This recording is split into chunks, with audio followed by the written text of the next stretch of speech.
आप देख रहे हैं वन अपना फाइनेंस मिनिस्टर। मैं हूं आपके साथ कविता थपलियाल और बेहद खास मुद्दे पर अब हम बात करने वाले हैं। बहुत सारे दर्शक हमें बाजार में एक मुश्त पैसे लगाने पर सलाह पूछते रहते हैं, मांगते रहते हैं और अक्सर समझाइश में एक शब्द आता है STP, सिस्टमैटिक ट्रांसफ़र प्लान, जो कि हमारे गेस्ट और हमारे एक्सपर्ट्स अक्सर STP के ज़रिए निवेश करने की सलाह देते हैं। कोई भी अगर आप निवेश करना चाहते हैं बाजार में तो किश्तों में निवेश करने की सलाह आपको दी जाती है। तो आज हम सिस्टमैटिक ट्रांसफ़र प्लान की पूरी गुत्थी को समझेंगे, क्योंकि ये बात तो कहना बहुत आसान है कि किश्तों में आप निवेश कीजिए। मान लीजिए अगर आपके पास 10 लाख रुपए हैं तो वो 10 लाख एक साथ मत डाल लीजिए, धीरे धीरे करके बाजार में डालिए। लेकिन कैसे आपको फंड्स का चुनाव करना चाहिए, किस तरह से वो जो पूरी प्रक्रिया है उसमें क्या क्या पेचीदगी है जो आपको समझनी होगी। हेमंत उस्तगी, CEO वाइस इन्वेस्ट, मेरे साथ जुड़ गए हैं। हेमंत जी, स्वागत है आपका। और बहुत तरह की वीडियोस भी हैं सिस्टमैटिक ट्रांसफ़र प्लान को लेकर, जो लोग जिसके ज़रिए समझाने की कोशिश करते हैं, लोग पढ़ते भी रहते हैं। लेकिन चलिए आज हम इसकी जितनी भी टेक्निकल एस्पेक्ट्स हैं उनको भी इस समझाइश में शामिल करते हैं। सुनने में तो काफ़ी आसान है कि आप जो है थोड़ा थोड़ा करके पैसा बाजार में डालिए। सिस्टमैटिक ट्रांसफ़र प्लान एक अनुशासित तरीके से जो है आप एक मुश्त रकम को बाजार में लगा सकते हैं। लेकिन सिस्टमैटिक ट्रांसफ़र प्लान आपको कब करना चाहिए? क्या बाजार की चाल को देखते हुए करना चाहिए हेमंत जी? क्या तब करना चाहिए जब आपको पता है कि आपके पास एक मुश्त रकम है लेकिन एक साथ बाजार में नहीं डाल सकते? ये STP के पीछे की सोच और इसकी पूरी मंशा जो कि निवेशक के फायदे के लिए है, वो कैसे आई? देखिए कविता, ये बहुत ही इंपॉर्टेंट टॉपिक है। सिस्टमैटिक इन्वेस्टिंग के फायदे क्या हैं, हमने सभी ने देखा है। जिस तरीके से SIP बुक बढ़ रही है, हम देख रहे हैं कि हमारे देश में लाखों निवेशक जो हैं वो सिस्टमैटिक इन्वेस्टिंग कर रहे हैं इक्विटी फंड्स में और दूसरे तरह के फंड्स में, स्पेशली इक्विटी और हाइब्रिड फंड्स में। तो हमने देखा है और इन्वेस्टर्स ने भी एक्सपीरियंस किया है कि जब आप सिस्टमैटिक इन्वेस्टमेंट करते हो तो आप ऑब्वियसली जो सबसे बड़ा रिस्क है मार्केट का वॉलेटिलिटी, जो हमेशा ज्यादातर शॉर्ट टर्म में या कभी-कभी मीडियम टर्म में भी हो सकता है, उसका नेगेटिव इम्पैक्ट अपने पोर्टफोलियो पे कैसे कम करते हो। और जब आप डिसिप्लिन तरीके से इन्वेस्ट करते हो तो आपको एक एवरेजिंग का फायदा होता है। तो ये एक प्रूवन है। और SIP के द्वारा कौन इन्वेस्ट करता है? जिन निवेशकों के पास लमसम पैसा नहीं होता, जो चाहते हैं कि ओवर ए लॉन्गर पीरियड एक फिक्स अमाउंट हम हर महीने इन्वेस्ट करके या उस पैसे को हर साल बढ़ा के हम एक बड़ा कॉर्पस बना सकें। अब ऐसे निवेशक भी होते हैं जिनके पास एक लमसम पैसा है, लेकिन वो नहीं चाहते डिफरेंट कारणों से, जैसा आपने कहा एक कारण तो ये भी हो सकता है कि वो नहीं चाहते कि पूरा का पूरा पैसा एक पर्टिकुलर मार्केट लेवल पे जाए। और ये सही है इक्विटी और इक्विटी लिंक प्रोडक्ट्स के लिए, जैसा या जो हाइब्रिड फंड्स हैं। तो अगर आपके पास एक लमसम पैसा है, आप नहीं चाहते हो कि एक लेवल पे आपका पैसा जाए, तब फिर आप सिस्टमैटिक ट्रांसफर प्लान के द्वारा इन्वेस्ट करते हो। इसका मतलब क्या है? जैसा कि नाम से पता चलता है कि आपका पैसा सिस्टमैटिकली ट्रांसफर होता है। अब एक तो आपके पास ऑप्शन ये होती है कि अपने बैंक में पैसा रख दीजिए, सेविंग बैंक अकाउंट में, वहां से आप SIP कर लीजिए, एक वो तरीका है। दूसरा तरीका ये है कि आपने जो पैसा आपको जो इन्वेस्ट करना है इवेंचुअली जिस फंड में, जिसको हम टारगेट फंड कहते हैं, उसी म्यूचुअल फंड के एक लिक्विड फंड या मनी मार्केट फंड में आप पैसा लगाते हो। पहले ये एस्पेक्ट को मैं समझा देता हूँ, इसका फायदा क्या है। सेविंग बैंक में जो आपको रिटर्न मिलता है और जो लिक्विड फंड में जो रिटर्न मिलता है, वहां पे फर्क है।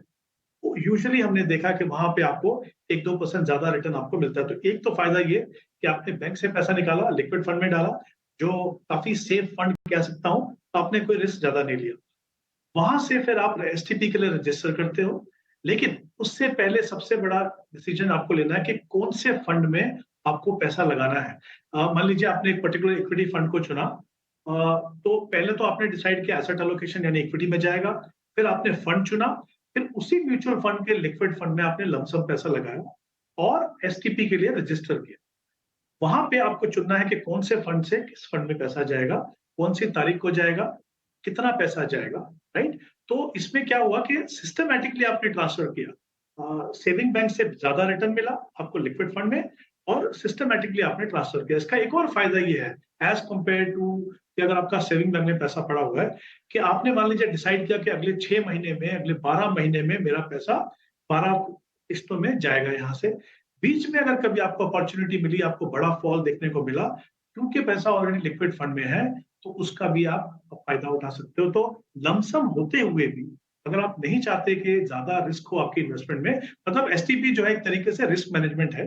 कहीं ना कहीं जो कहते हैं ना हमेशा, रिस्क और रिवॉर्ड के बीच में बैलेंस, तो ये आपको काफी मदद करता है एसटीपी आपके पोर्टफोलियो में वॉलेटिलिटी को कम करने में। हेमंत सर, अगर आप एसटीपी कर रहे हो तो एक फंड से दूसरे फंड में आपके पैसे जा रहे हैं, तो जो दूसरा फंड है क्या वो एक रेगुलर फंड होना चाहिए या वो एक डायरेक्ट प्लान भी हो सकता है जो आप चुन सकते हैं?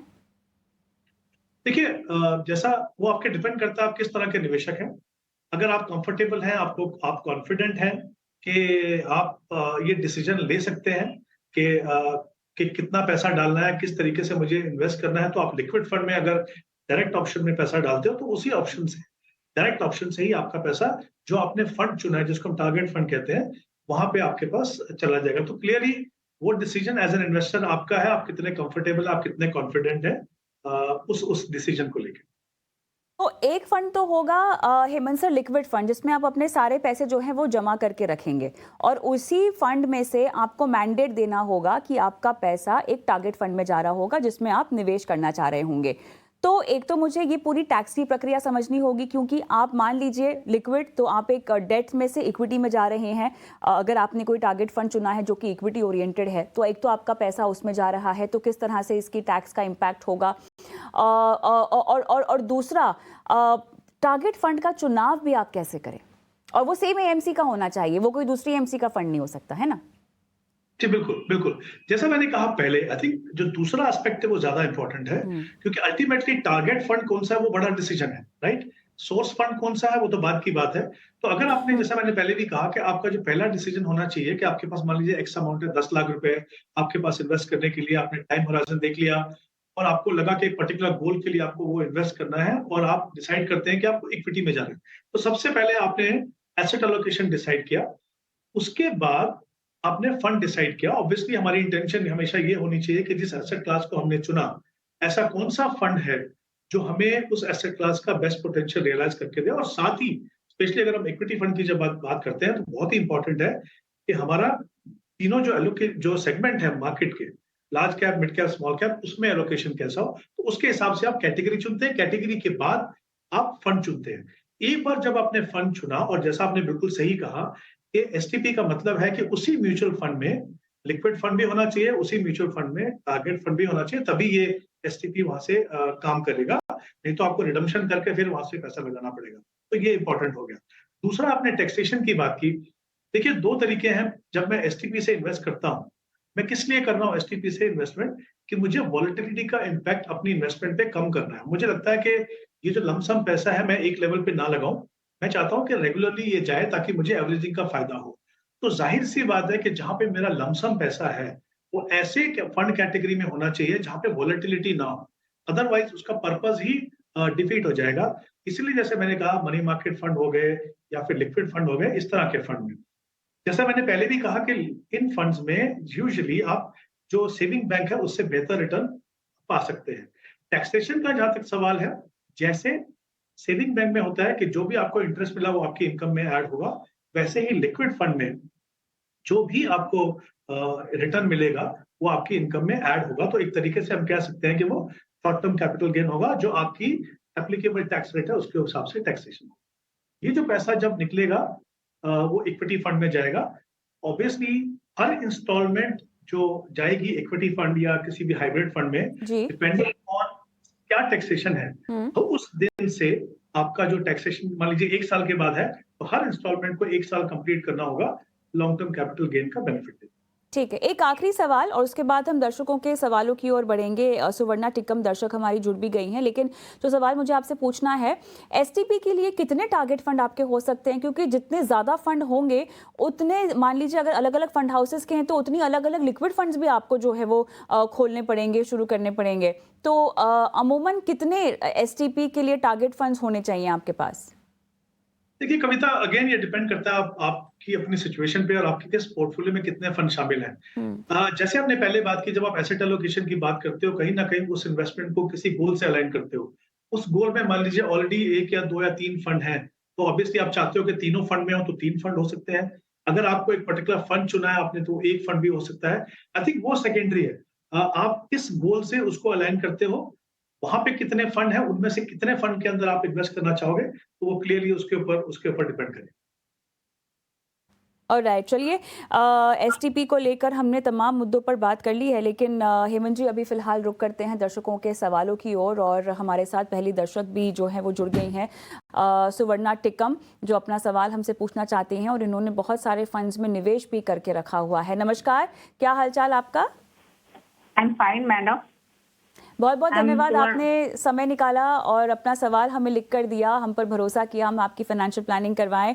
बताइए, 48,000 की आप एसआईपी कर रही हैं और अगले 10 साल तक आपको करनी है। पिछले 2 साल से आप एसआईपी कर रही हैं, है ना? हाँ, एक्चुअली क्या पहले भी था मेरा पोर्टफोलियो, लेकिन फिर रूम लिया था तो मुझे वो रिडम्पशन करना पड़ा था। तो अभी मैंने वापस 2 साल से वापस स्टार्ट किया है। अच्छा। लेकिन अभी क्या मेरा एज ऑलरेडी 48 है, तो हार्डली अभी मेरे हाथ में 10 साल ही अर्निंग पीरियड है। हाँ। तो मैं मैक्सिमम 10 ईयर्स की एसआईपी कर सकती हूँ। तो अभी तो मेरा 48,000 का एसआईपी चल रहा है, और भी मुझे एडिशनल मतलब 5,000 कर सकती हूँ। ओके।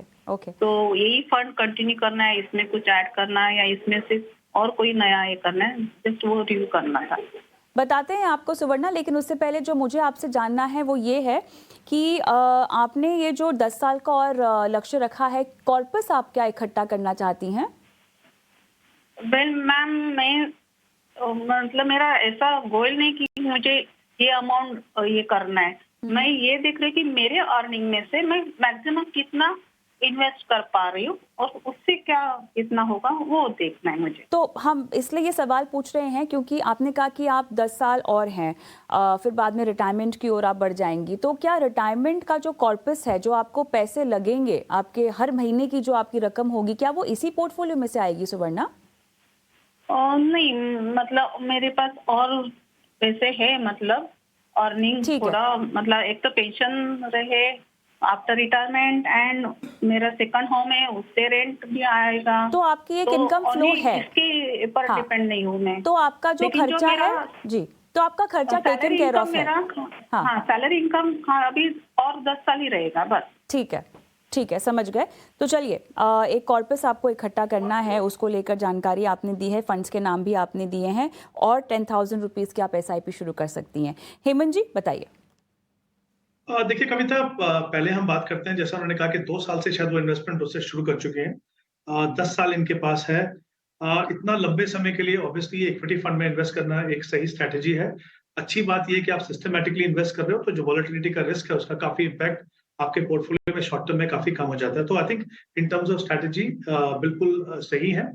हालांकि उन्होंने कहा कि इनके पास कोई टारगेट नहीं है, बट मुझे लगता है अगर ये 10 साल तक अपना प्रोसेस अगर कंटिन्यू करें 48,000 का, और क्योंकि अब ये 10,000 पे और इन्वेस्ट करना चाहते हैं, तो मुझे लगता है करीब 1.6 करोड़ या 1.7 करोड़ तक इनका कॉर्पस जो है वो बन पाएगा। इनके पास 48,000 के लिए भी 8 फंड्स हैं। तो मुझे लगता है थोड़ा-सा स्कोप है इस पोर्टफोलियो को थोड़ा कंसोलिडेट करने के लिए, क्योंकि पोर्टफोलियो में इक्विटी होना तो ज़रूरी है ही एज़ ए एसेट क्लास। वो भी इम्पोर्टेंट है कि आपका एक्सपोज़र डिफरेंट सेगमेंट में और उन जो फंड्स हैं, उसके अंदर किस तरह की फ्लेक्सिबिलिटी है विदिन सेगमेंट रीबैलेंस करने के लिए पोर्टफोलियो में। तो जैसे इनके पास मैं बताता हूँ, फॉर एग्जांपल आईसीआईसीआई प्रू के 2 फंड हैं, फोकस फंड है, ICICI Pru large and mid cap fund है। तो मुझे लगता है वो फोकस की जगह जो भी पैसा इन्वेस्ट कर रहे हैं वो 10,000 पूरा अगर वो आईसीआईसीआई लार्ज एंड मिड में करें, तो मुझे लगता है वो बेहतर ऑप्शन है, क्योंकि वहां पे फंड मैनेजर के पास ऑप्शन है कि वो मिनिमम 35% मिड कैप में रखे, बाकी पैसा लार्ज कैप में इन्वेस्ट करें, और कहीं ना कहीं वो रीबैलेंसिंग जो है वो हो जाती है। दूसरा, इनके पास एक मिरेई लार्ज कैप फंड है और Motilal Oswal large and mid. यहाँ भी मुझे लगता है कि प्योर लार्ज कैप की जगह, क्योंकि हमने देखा है कि या तो फ्लेक्सी कैप या लार्ज एंड मिड कैप वो ज्यादा बेहतर ऑप्शन रहेंगे लार्ज कैप से, क्योंकि जैसा मैंने कहा कि वहां पे फ्लेक्सिबिलिटी है। तो वो जो पैसा है वो ऐड कर दे Motilal Oswal large and mid में। 10,000 पे जो इनको इन्वेस्ट करने हैं एडिशनल, वो भी एग्जिस्टिंग फंड्स में कर सकते हैं। एक तो उनके पास कोटक इमर्जिंग इक्विटी फंड है, उसका 5,000 करिए, और कैनरा रबेको फ्लेक्सी कैप फंड, उसमें 5,000 वो ऐड कर सकते हैं। तो और कोई फंड ऐड करने की जरूरत नहीं है। इनफैक्ट अगर ये कंसोलिडेट करते हैं पोर्टफोलियो, तो इनके 2 फंड्स कम होंगे, और मुझे लगता है कि शायद पोर्टफोलियो की मॉनिटरिंग बेटर हो सकती है और परफॉर्मेंस भी यहाँ से बेटर हो सकती है। सुवर्णा, आप फोन लाइन पर मेरे साथ जुड़ी हुई हैं, आपको हेमंत जी से कोई सवाल पूछना है? और नहीं, ओके। मैं एक्चुअली और मतलब ये साल अभी और 10,000 ऐड कर रही हूँ, लेकिन एवरी ईयर मैं ऐसे मतलब बढ़ाती जाऊंगी, वो कोई मुझे प्रॉब्लम नहीं है। बिल्कुल मतलब हाँ। बिल्कुल। All the best Suvarna, all the best. Yeah, thank Hemant ji, you. हम आगे बढ़ेंगे। हमारे साथ अगले दर्शक पवन शर्मा फोन लाइन पर हैं। नमस्कार पवन साहब, कहाँ से बोल रहे हैं? नमस्कार जी, मैं सोनीपत हरियाणा से बोल रहा हूँ। कैसे हैं सर? बढ़िया जी, आप बढ़िया, फाइन, एब्सोल्युटली फाइन। बताइए। मैडम, मेरा सवाल एक्चुअली, मेरी एज है 49 इयर्स जी और मैं अगले 10 साल में कुछ फंड्स के लिए देख रहा हूँ कि अगर किस तरह के म्यूचुअल फंड में इन्वेस्ट करना चाहिए 15 से 20 हजार रुपए महीने, जिसमें सिक्योर्ड रहे फंड, और मुझे बच्चे में फ्यूचर में बच्चों की मैरिज या एजुकेशन के लिए अगर कुछ फंड चाहिए तो कौन सा फंड बेस्ट रहेगा इन्वेस्ट करने के लिए? तो सर, आपके सवाल से मैं ये समझ रही हूँ कि आप बिल्कुल भी जोखिम नहीं उठाना चाहते, राइट? जी जी। लेकिन आपका जो समय है ना सर, वो 10 साल का है। आप इक्विटी बाजार से परिचित हैं? क्या आपने किसी भी तरह से इक्विटी बाजार में निवेश किया है, भले ही म्यूचुअल फंड के जरिए हो या डायरेक्ट स्टॉक या शेयर के जरिए हो? मैम, डायरेक्ट इक्विटी में मैंने थोड़े बहुत कुछ शेयर्स लिए हुए हैं, जैसे मेरे पास पीएनबी के कुछ शेयर्स हैं, यस बैंक के कुछ शेयर्स हैं, लेकिन बहुत ज्यादा क्वांटिटी में नहीं है, 200-300 की क्वांटिटी में है। ठीक। तो पवन जी, जितना लंबा आप इक्विटी में निवेशित रहते हैं उतना आपका जोखिम कम हो जाता है, ये बात आप समझते हैं? जी बिल्कुल। तो अब क्योंकि आपने स्पेसिफिकली इंडेक्स फंड मांगा है तो वो तो हम आपको रेकमेंड करेंगे ही करेंगे। हमारा मकसद है कि आप इक्विटी की चाल लंबी अवधि में कैसी रहती है ये भी समझें, और उसके हिसाब से अगर पूरी तरह से इक्विटी नहीं तो एक बैलेंस रणनीति, क्योंकि आपको अपनी कॉर्पस को, अपने कैपिटल को बढ़ाना भी है ना? तो इसीलिए अगर थोड़ी सी जोखिम अगर आपको यहाँ पर हम उठाने को कहें तो क्या आप उठा पाएंगे? हाँ मैडम, अपने पोर्टफोलियो को डाइवर्सिफाइड कर सकते हैं, थोड़ा सा लार्ज कैप में भी ले सकते हैं, थोड़ा सा मिड कैप में भी ले सकते हैं, लेकिन ये हो कि एंड ऑफ द डे बहुत ज्यादा रिस्क ना हो। नहीं, बहुत ज्यादा रिस्क नहीं, क्योंकि आपके लक्ष्य काफी अहम है, बच्चों की पढ़ाई लिखाई और बेहतर भविष्य के लिए आप निवेश कर रहे हैं, और आपके कैपिटल को नुकसान ना हो इसका बिल्कुल ध्यान रखा जाएगा, और इसीलिए एक बैलेंस्ड अप्रोच जो है आपको हम समझाने की कोशिश करेंगे। हेमंत जी बताइए, पवन जो कि बहुत जोखिम नहीं उठाना चाहते लेकिन इनके पास समय काफी पर्याप्त है, 10 साल का, और लक्ष्य काफी अहम जो कि हर माता पिता के होते हैं, बच्चों की पढ़ाई लिखाई और बेहतर भविष्य, है ना? अब कम जोखिम उठाते हुए हम उनको किस तरह की रणनीति सुझा पाएंगे हेमंत जी? कविता, मैं पहले चाहूंगा कि जो उन्होंने रिस्क एस्पेक्ट की बात की, मैं उसको थोड़ा सा एक्सप्लेन करना चाहता हूँ। देखिए, 2 इंपॉर्टेंट चीजें हैं जब हम पैसा इन्वेस्ट करते हैं। तो एक रिस्क होता है हमारी कैपिटल कम ना हो, जिसका डर हम हमेशा होता है। दूसरा रिस्क जो ज्यादातर हम इग्नोर कर जाते हैं वो है इन्फ्लेशन का रिस्क, यानी महंगाई का रिस्क। अब इनकी अगर हम गोल्स की बात करें, इन्होंने कहा कि बच्चों की पढ़ाई के लिए पैसा चाहिए, राइट? एजुकेशन का इन्फ्लेशन हमारे देश में नॉर्मल इन्फ्लेशन से भी ज्यादा है। तो हम ये ना भूलें कि जब हम बच्चों की पढ़ाई के लिए कॉर्पस क्रिएट करना चाहते हैं, तो वहां पे महंगाई दर का इम्पैक्ट सीधा वहां पे हो रहा है, यानी लागत जो है वो हर साल बढ़ती जाएगी।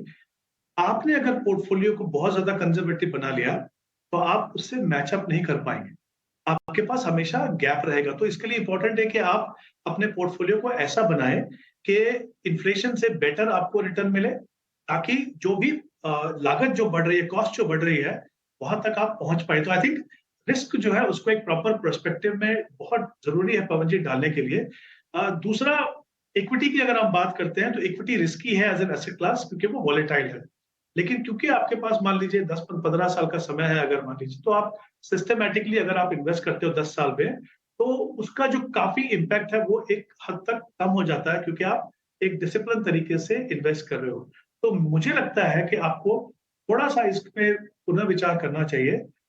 इक्विटी, क्योंकि mutual fund by nature diversified, right? आप अगर मान लीजिए 15,000 पे इन्वेस्ट करते हो अक्रॉस 3 फंड्स, तो वो पैसा जो है बहुत सारी कंपनीज में जाएगा। अगर आप मिक्स लेते हो, अगर इंडेक्स फंड भी लेते हो आप, लार्ज कैप, मिड कैप और स्मॉल कैप, तो करीब करीब हिंदुस्तान की जो 500 कंपनीज हैं, टॉप 500 कंपनीज, उनमें आपका पैसा लगेगा, अक्रॉस सेक्टर लगेगा, काफी हद तक रिस्क कम होगा। तो ये डर मुझे लगता है कहीं ना कहीं निकालना होगा, नहीं तो फिर जो हमारा जो ऑब्जेक्टिव है, इतना इंपॉर्टेंट गोल है, वहां पे हमें थोड़ा कंप्रोमाइज करना पड़ जाएगा।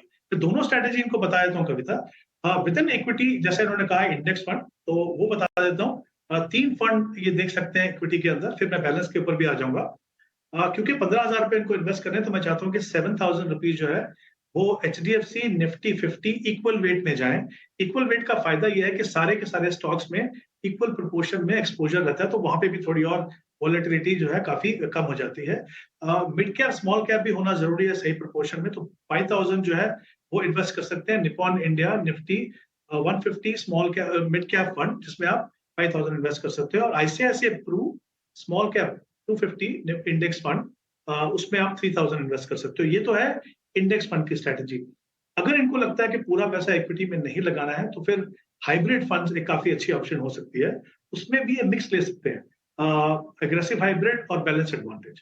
तो 2-3 फंड में इनको बताया तो मिक्स करके, जैसे ICICI Pru equity and debt ले लें 7000 रुपीज, 5000 रुपीज जो है कोटक बैलेंस एडवांटेज में डाल सकते हैं, और जो बाकी 3000 है, डिपेंडिंग ऑन थोड़ा सा अगर ज्यादा रिस्क लेना चाहें तो एक और इक्विटी एंड हाइब्रिड ले सकते हैं अपने पोर्टफोलियो में।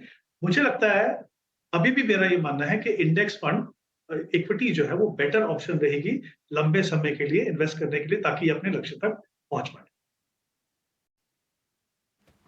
चलिए, मेरे ख्याल से काफ़ी विस्तार से यहाँ पे रणनीति सुझा दी है, लेकिन हमारे पास समय समाप्त हो चुका है। और भी सवाल लेने थे, लेकिन आज के लिए इतना ही। हेमंत जी, आपका बहुत बहुत धन्यवाद, आपने समय निकाला और दर्शकों की फाइनेंशियल प्लानिंग की आज।